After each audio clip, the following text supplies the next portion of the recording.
हाय security registration plate अर्थात HSRP न बसवलेल्या तसेच नियमबाह्य नंबर प्लेट वापरणाऱ्या वाहनांवर सोलापूर उपप्रादेशिक परिवहन कार्यालयाने विशेष कारवाईचा बडगा उगारला आहे।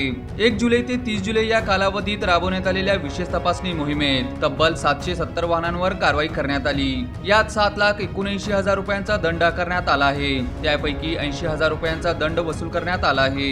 1 एप्रिल 2019 पूर्वी नोंदणी झालेल्या सर्व वाहनांना HSRP बसवणे बंधनकारक करण्यात आले आहे। यासाठी 30 जून 2026 ही अंतिम मुदत देण्यात आली होती। मुदत संपल्यानंतर परिवहन आयुक्त कार्यालयाच्या निर्देशानुसार सोलापूर उपप्रादेशिक परिवहन कार्यालयाच्या वायुवेग पथकाने विशेष तपासणी मोहीम हाती घेतली।